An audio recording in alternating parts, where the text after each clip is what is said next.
each time it doesn't get easier, no doubt, and it's scary each time you get to the starting line and wonder, can I make it to the top this time?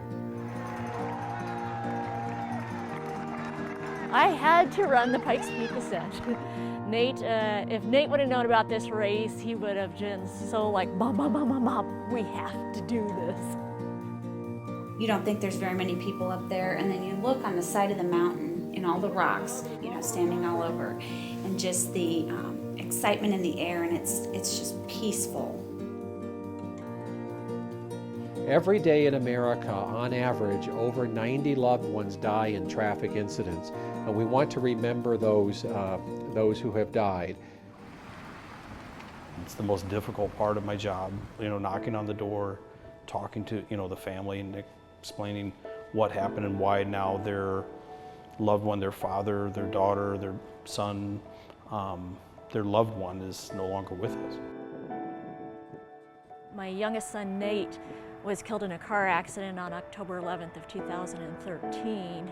He was 15, less than a month shy of his 16th birthday. In our daughter's case, the 17-year-old boy was driving the car, and he was coming home from work at McDonald's, and just for a split second lost focus, whether he was changing the tape in his car or exactly what he was doing, we're not sure, but he just lost focus for just that brief second. No one wants to hear the officer at the side of the road saying, listen, slow down, speed. It's got to come from multiple different sources, I think, to get people to start the conversation. We'll have a neighborhood meeting because of speeding through a neighborhood. And Tom stood up and said, I've been in hundreds of these meetings in the last decade or so, and it's not the traffic engineers that are causing these problems, it's the drivers. And for the most part, it's the drivers in this room and the drivers in this neighborhood. And it really had a calming effect. No matter how good I design a road or a bridge or an intersection, if somebody's drunk or somebody's not paying attention or somebody's driving twice the posted speed limit, my design really isn't effective. And that's a fact. It really comes down to the user. If we don't have that stuff out there, whether it's the speed limit signs or the trash can decals, we need that awareness in front of us at all times, and hopefully that's what plays a part in changing people's behavior when they're behind the wheel. Make sure everyone in your car is wearing their seatbelt, or that next text message, it can wait. Look out for each other and be safe so that we can all get to our destinations and arrive alive.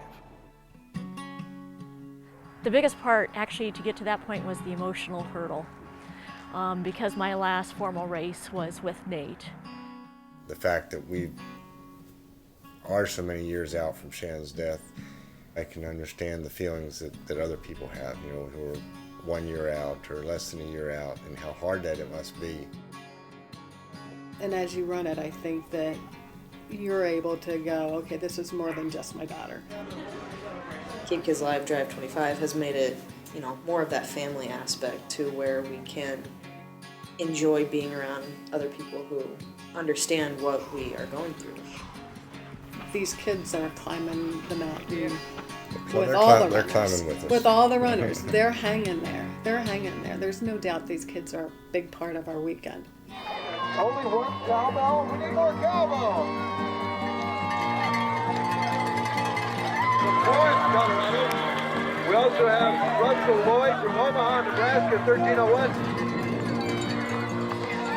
993 is John Canal from Colorado Springs. Beth LeFay from Omaha, Nebraska, number 1572. 72. All right, raising your arms in triumph. 1559. This truly hits it a lot deeper as far as what they can do for different communities, and it's all over the United States.